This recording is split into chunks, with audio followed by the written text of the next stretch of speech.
back to Phoenix Forge. Now I'm not in the workshop, I'm in a new office, which is great. And we've finally got windows. They took 6 weeks to turn up, so that was a bit of a downside.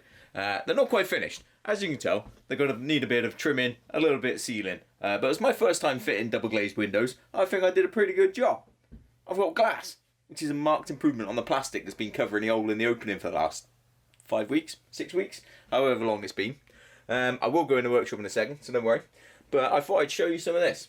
So, this is my CAD drawing that I've been working on, one of them anyway. Tend to use SketchUp in the workshop because it's quite nice and friendly when you're doing modelling and stuff. It's not too complicated.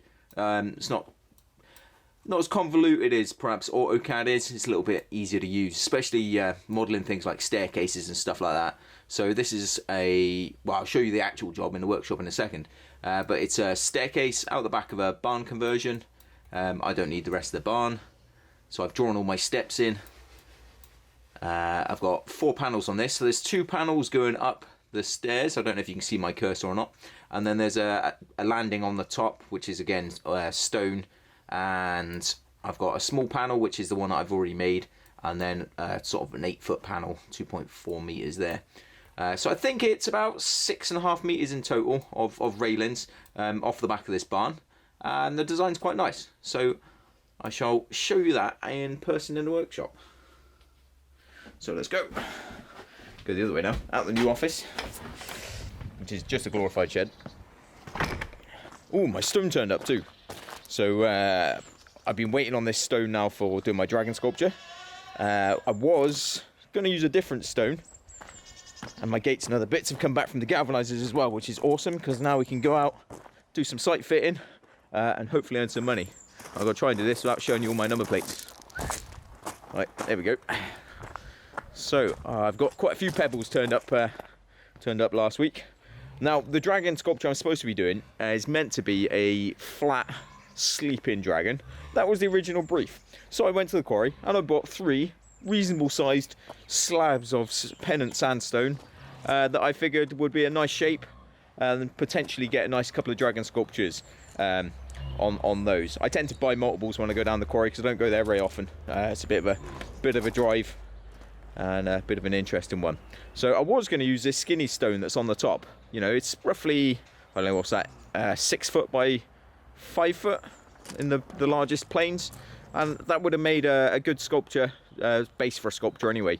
It's quite a nice interesting shape, and if I wanted to modify the shape, I can obviously take a grinder to it and then clean it up with the oxyacetylene. Actually gets rid of all those horrible cut marks. It sort of pops the stone, which is a nice little trick that I got shown by the people at the quarry. Actually, everyone thinks it's dinner time now. They're all going, feed me now. It's a bit early for dinner. So that's the crew who work behind the scenes, keeping us fed. How's it going, Bill? Not impressed. Wondering where their dinner is. Right, let's get in the workshop. Oh, here's something. So, this is all my work that I've been doing over the last 2-3 weeks. Sent it up to the galvanizers, when was that now? 10 days ago. And they managed to lose some of it. And what they didn't lose, they managed to break some of it. Galvanizers are good like that. Bunch of wild animals. But the rest of it, the stuff that has come back, doesn't look too bad. Now if I zoom in here, so you would have seen this gate behind me in some of my vlogs and in some of my other videos as well, when it was all nicely forged and fabricated, and now it's got a nice coating of zinc on there, which obviously protects it from the worst of the weather, keeps the rust off. Now it does come back, and obviously it's been dunked in a tank full of molten zinc. Zinc melts at I think about 480 degrees Celsius. I might be wrong, someone tell me in the comments. And obviously when it comes back, as they lift it out, all that zinc solidifies and it forms all these spikes, all these sharp edges. So these gates all need, and these railings need cleaning up. Quite a bit of fettling to do on those, but nothing too bad. And then they're going to get treated with an acid. The railings underneath will get painted as well, but they need that acid on there first, which gives you a very similar finish to the balcony that's up here. This is when I make this, about 10 years ago I made this one for my parents at their place. And that's, yeah, it's literally just the galv with an acid coating. So that's a nice one. It's another job I did last week. So I mentioned that I was doing some handrails with sort of a split stanchion. The stanchions are riveted together, hot punched, riveted, tapers forged on the ends. I haven't drilled these out. I'm going to drill them out after galvanizing. And then we've got a 90-degree handrail underneath as well. So that goes around this client's house. Hopefully they don't mind and they'll let me record putting that in as well. The corners are a bit difficult because they've actually got a twist in. So if we grab that. Oh, it's starting to go nice and rusty. We don't mind them going rusty before they go to galv. So I've had to twist these bars through sort of 22 degrees.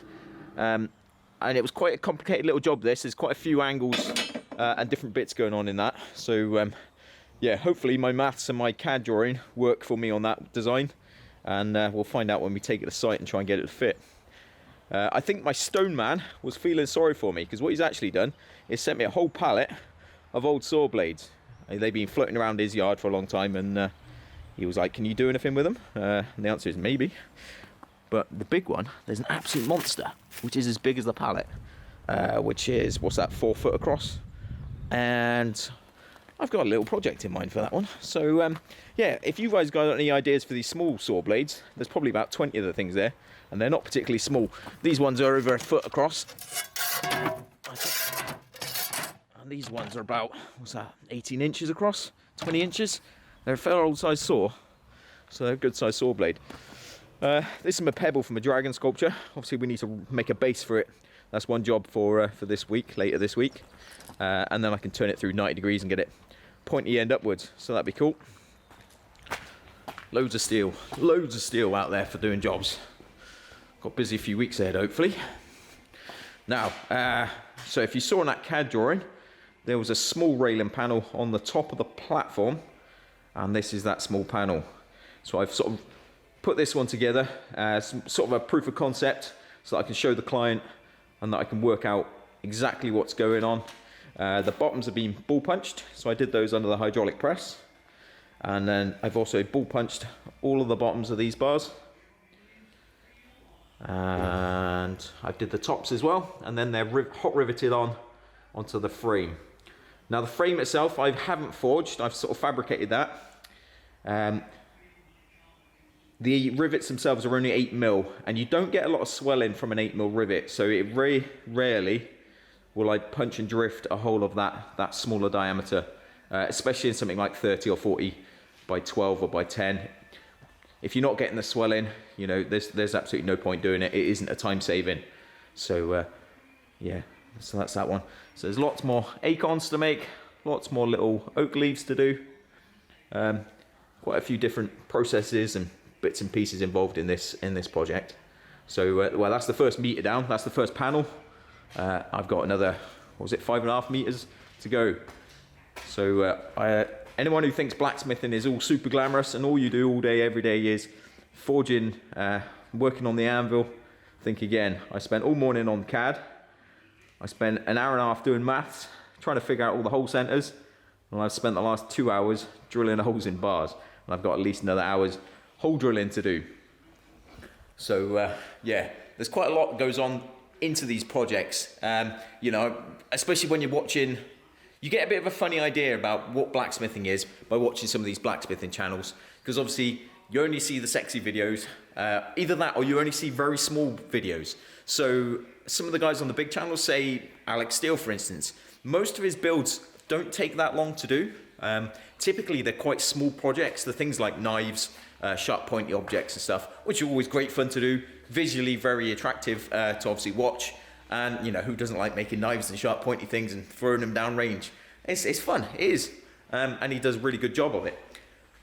But, where am I going with this? But the reality for most smiths is that the jobs you're working on typically take a long time, especially if you're doing architectural ironwork. There's a lot of stuff that goes into it, especially behind the scenes. And you know, you've got the initial client meetings, measuring up, quoting, trying to put all that work together before you've even got the job. Once you've got the job, then you need to order all the steel, do all the calculations and all of that, design it properly, not just fag packet drawing, but an actual CAD drawing like you saw in the office, so that you're getting all your angles right, so that it actually fits when you turn up, because there's nothing worse than a job that doesn't fit. That is really frustrating and very expensive to put right. Always best to get it right the first time, measure twice, cut once, or forge once in our case. You don't want to be making panels like this, which have taken, that's taken a couple of days to make all the components and then rivet all together. And you don't want to be doing that 2 or 3 times because you can't afford to do it, you'd go bust. So always best to spend that time measuring up, marking up, making sure your hole centers are in the right places, making sure you're drilling out to the right sizes, and riveting up, and it all goes together. And take your time in the workshop. One thing I always reiterate with all of my staff is, take your time. Do not rush your jobs, because you'll be paying for it twice, and it will bite you in the ass. It's not good when a job goes wrong. And I know I've done a few. I've cocked up. Everybody does. Everyone makes mistakes, and we all do it. Galvanizers. Now I know I mentioned the galvanizers a minute ago, but they're animals. So one of my apprentices made this little gate, cut and shut, number 34. It's for a local house on a housing estate. It's nothing exciting, nothing special. Usually wouldn't end up on something like YouTube. It's just twisted bars, some straight 12mm, square section, a 30 by 12 frame, nothing exciting. A day's work tops for the apprentice. So that got sent up with all of that stuff for galvanizing, and then I get a call off the transport manager to tell me that, one of your welds has snapped, Will. I'm thinking, one of my welds has snapped? That's odd. That is odd. So they sent it back. They didn't galvanize it. They did offer to weld it up for me. I'm glad I said no. Experience tells me not to take them up on that offer and to have it back and actually fix the stuff myself, because quite clearly someone had driven into it with a forklift and picked it up in such a way that they'd obviously twisted the frame and actually ripped 2 of the bars out of the center of the gate. And there's no way you were doing that by hand. So came back here, I had to fix it. I had to put that right on Friday and get that sorted. And they've even managed to lose the pintles and the latch that went with that gate. They don't know where it are. So yeah, great. Cheers, galvanizers. We don't like galvanizers, but we have to use them. It's one downside of being in such a damp climate, because we're here, my workshop's in Southwest Wales, in the UK, and it gets pretty wet here. Last week it wasn't even raining outside, but there was so much moisture in the air. Every machine in here had water running down the faces. It literally looked like someone had chucked a bucket over the top of the machines, just because there's that much moisture in the air. So all of my work that goes out to a client's house, if it's exterior work, I have to galvanize it. I haven't really got much choice. It's either that or powder coat, but personally I don't trust powder coat on its own without a zinc finish. Longevity, durability, lots of other things. So for that reason, I send everything out for galvanizing, and then I paint over the top and treat it with an acid first so you actually get the paint to stick. But generally, it gives me a reliable finish, and it's a finish that I know I'm not going to get a phone call in 6 months, 12 months going, your gate's gone rusty. So it's important for me to have that zinc on there to give me that nice finish, or protect my work. There are downsides to obviously using the galvanizers, things like them losing stuff, because at the end of the day, they don't care. They're a mass production business. Their model is to charge you for the amount of zinc they put on their product. So the way they make more money is obviously to rush their work through. So if I've spent 4 weeks making a garden gate for somebody and put an awful lot of hours into it, to them it's a 50 quid job. So they're not taking anywhere near as much time and effort and looking after your work as perhaps they should. And as a result, sometimes things get lost, things get broken. However, I do now charge the galvanizers. So for that gate that they broke, they're getting a bill. So they're going to get charged 90 quid for me putting it right, and for making the pintles and the latches again, because why should I pay for it? I've already made it once. Clients will only pay me once. And so the galvanizer is going to get a bill, which they won't be happy with, but that's the way it goes. So, it's up to everybody in the chain of supply to obviously take care and make sure stuff goes together nicely. So I managed to get a few hours work out this week on the C4 140, and it's very different to the Tannered power hammer. It typically comes in with quite a light glow, and I'm not a big fan at the moment of the pedal on this and the pedal position. I don't know if I can zoom out when I'm doing it on a GoPro, but but it's got a hell of a lot of travel on the foot pedal. I don't know if you can see that. That's like 8 inches of travel. When I compare that to my Tanard, I can literally put my heel on the floor and it's 3 inches. And so in many ways, all right, I've got less control with that hammer. But I know if I just give it a tiny bit, it'll give me a light blow. And if I stamp on that pedal, it's going to go in hard and move the material where I need it to. Now this C4 one, you know, you do like 4 inches of travel and you're there going, come on then, why aren't you really hitting something? And you've really got to stamp on that pedal, push it all the way to the floor to actually get some, you know, get it moving. But if you stamp on that pedal, it did this to me last week, when I stamped on that pedal, it actually, the position of the valve was obviously not quite right, and it shot the top upwards and went bang, bang, bang against the top of the top cover. So that's not a good feature. It's a good hammer, but I'm not 100% sold yet, so I'm probably going to have to make a few modifications to it. I know there was a guy up in Scotland who was the main importer for these hammers, and he was making quite a few modifications to them before sending them out to the customers. And I know full well that this one was directly imported by the guy I bought it off, and he didn't make any alterations to it at all. He's literally, well, I had it still in the box, so it's come as is. So it probably needs a little bit of refinement. So if you know what I need to do to that hammer to make it better, let me know. Something else I noticed last week was my gas furnace. It's a bit big for a lot of the stuff I'm working on at the moment, so it's been brilliant for the last couple of months with that big job at the Botanic Gardens, where I needed hundreds of bars with big forged tapers on, all out of inch square and larger. So it was really handy for that, getting all that steel hot, allowing me to texture it and do all those other bits and pieces. But at the moment, I'm doing a lot of stuff in sort of half-inch bar, lots of small tapers, lots of things like those little leaves and stuff like that.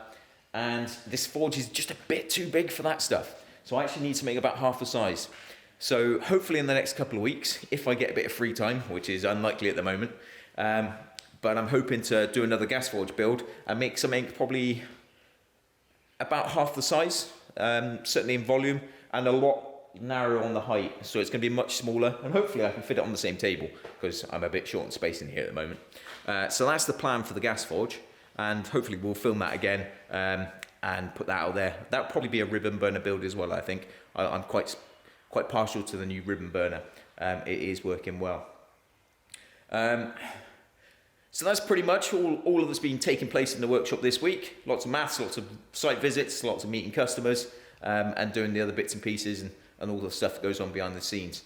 Now I'm hoping to absolutely blast it next week and get through that job so that I can start that dragon sculpture. That's my aim, and I'm going to be on that dragon sculpture for a while. And there'll be other jobs coming in and going out. That's just the way it is. That's the way the business runs. So yeah, I hope you guys found this interesting and informative. Let me know your thoughts and if you've got any questions in the comments below. And we'll see you next time at Phoenix Forge. Cheers, guys.